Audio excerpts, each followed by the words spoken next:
எனக்கு பின்னாடி வந்து பார்த்திங்கன்னா கற்கோயில்களை போல் வந்து காட்சி கொடுக்குது பார்த்திங்களா. இது எல்லாமே வந்து பார்த்திங்கன்னா ஒரு சிவாலயத்தினுடைய இன்றைய நிலை. திருவண்ணாமலை மாவட்டம் வந்தவாசி ஒன்றியம் மேல்கடுங்காலூர் அப்படின்ற ஒரு கிராமத்தில் தான் வந்து பார்த்திங்கன்னா இந்த ஆலயத்தினுடைய நிலை. கருவறை, அர்த்த மண்டபம், மகா மண்டபம் போன்ற அமைப்போடைய 1000 ஆண்டுகளுக்கு மேல் உள்ள ஒரு சிவாலயம். இந்த ஆலயத்துடைய நிலை தான் வந்து பார்த்திங்கன்னா இந்த கற்குவில்கள் முழுக்க வந்து பார்த்திங்கன்னா இடிக்கப்பட்டு கருவறையில் வந்து பார்த்திங்கன்னா ஐயன் இருக்கார். மேலே ஒரு பச்சை பந்தல் தெரிந்து பாருங்கள். அதுக்கு அந்த பந்தலுக்கு கீழே தான் வந்து பார்த்திங்கன்னா நந்திய பெருமான் வந்து இருக்கார். இந்த காணொலியை முழுசாக பாருங்கள். நிறைய வந்து தகவல்கள் வந்து இதில் கூடுதலாக வந்து சேர்த்து சொல்கிறோம். சிவாய நம.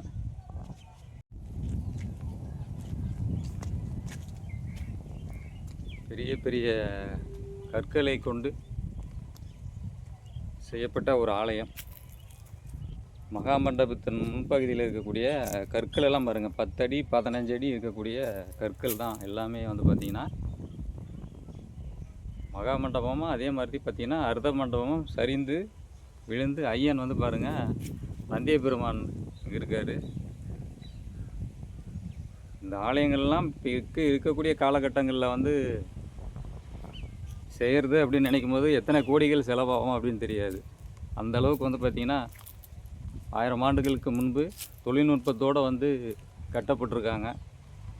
உள்பிரகாரங்களில் வந்து பார்த்திங்கன்னா அந்த சுண்ணாம்பு கற்கள் வச்சு வேலைப்பாடு பார்த்துருக்காங்க. வெளிப்பிரகாரம் வந்து எல்லாமே முழுக்க கருங்கல் தான்.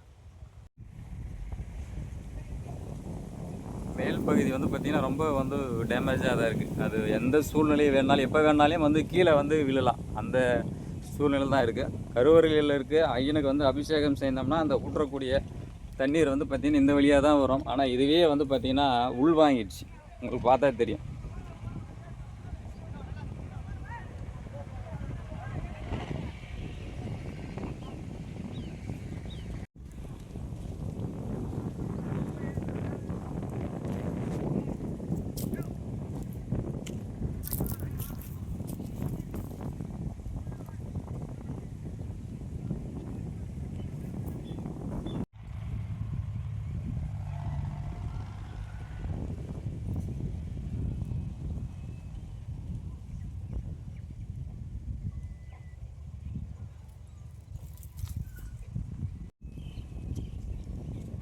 செய்யப்பட்ட ஜன்னல்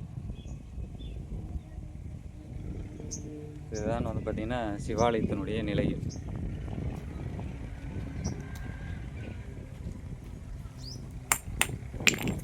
ஓம் நம சிவாய. எலுமிச்சை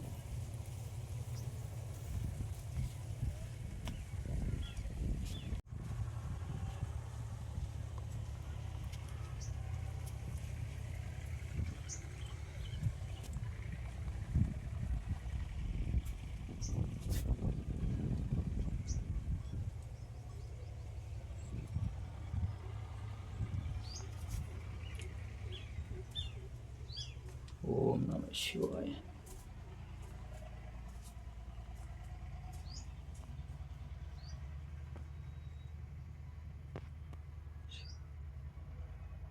இந்த சைடெல்லாம் பார்த்தீங்கன்னா கருவறையில் உங்களுக்கு தெரியும் முழுக்க வந்து அபிஷேகம் பண்ணால் கூட அந்த நீர் வந்து வெளியே போகாது. எந்த சூழ்நிலையில் வந்து பார்த்திங்கன்னா கீழே இடிந்து விழும் அப்படின்னு சொல்லவும் முடியாது. அந்தளவுக்கு ரொம்ப மோசமாக இருக்கும். ஃபுல்லாக தெரிந்து பாருங்கள்.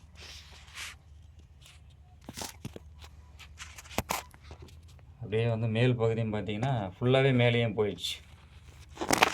மேலே வந்து பார்த்திங்கன்னா அந்த அப்படியே மேலே ஓட்ட தெரியும்.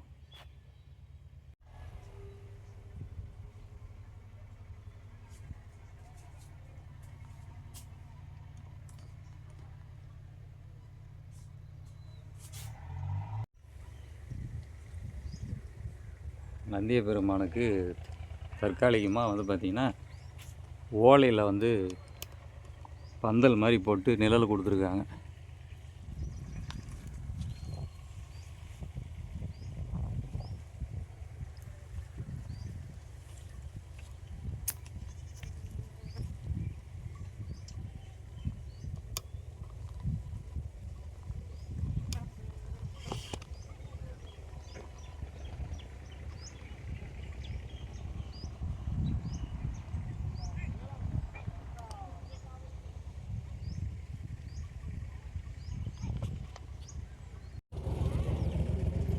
கோயிலோட நிலை எப்படி இருக்குன்னு பாருங்கள்.